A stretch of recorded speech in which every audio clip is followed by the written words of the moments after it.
Welcome to session number 17, and I want to just recap a couple of very important things.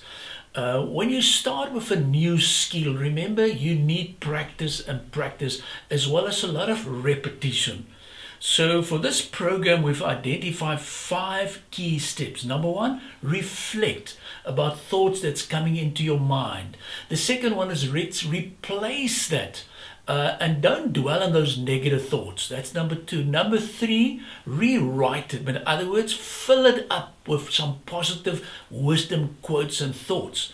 Number 4, revisit those type of things so that it can stick, specifically those powerful affirmations. And number 5, reactivate it. In other words, it's becoming part of your new thoughts. But we need to move on, and today we're going to talk about self-acceptance.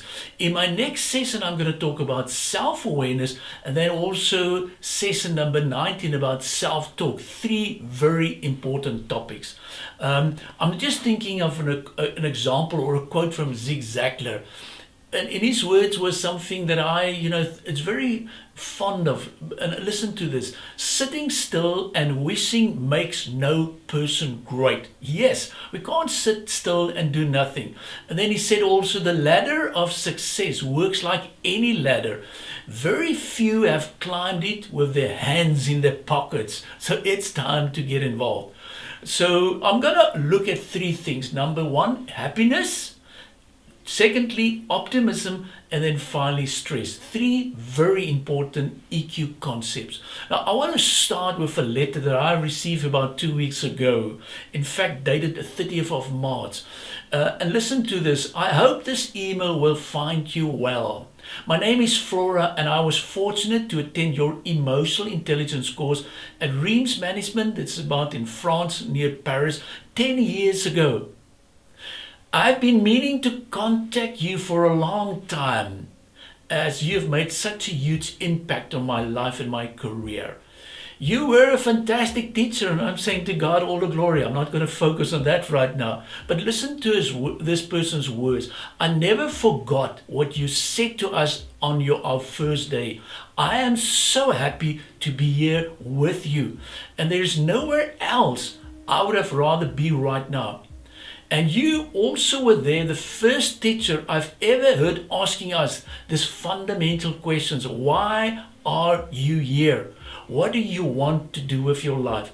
You know, when I received this letter from Flora, I suddenly realized emotional intelligence do have such a powerful impact. It's about our coping skills.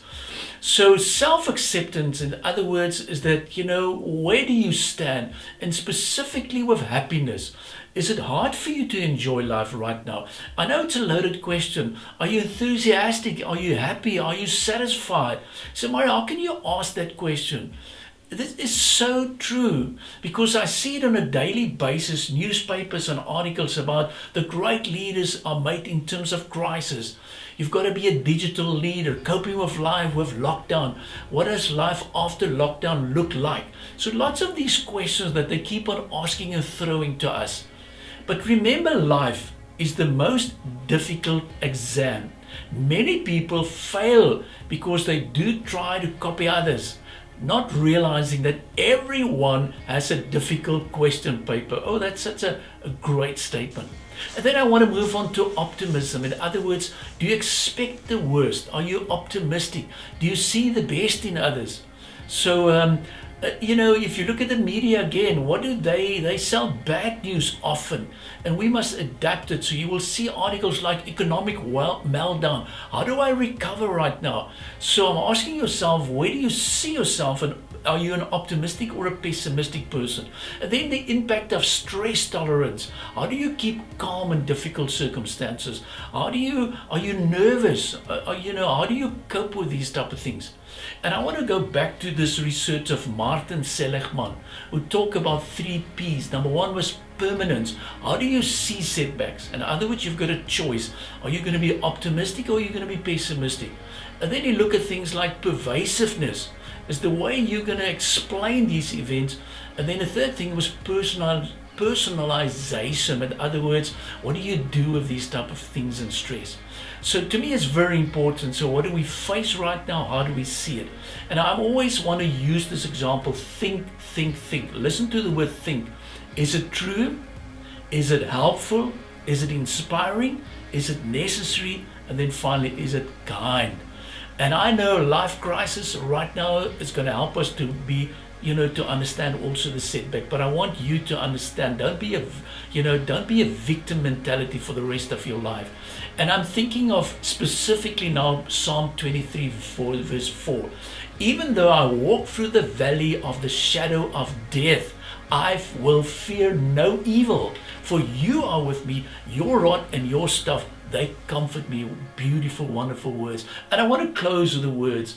These two youngsters approached the guy in Greece, and they asked him with a butterfly at the back. And they asked him, do you think this butterfly is dead or alive? So these youngsters thought, if it's going to be dead, they're going to release it. If it's alive, they're going to crush it. And this wise person with lots of wisdom look at these youngsters, and they finally said, the question lies in your hand. In other words, the answer of the question lies in your hands. So I want to leave that thought with you. How do you see yourself? Billy Graham said something powerful: when health is lost, there's something big lost. When wealth is lost, there's also something big. But when your character is lost, all is lost. So please drop me a WhatsApp note. How do you feel right now? What about your thoughts? And I know we can still make a difference. So I'm asking you and I'm challenging you, please stay together, apply the principles, and keep on making the difference. Be blessed.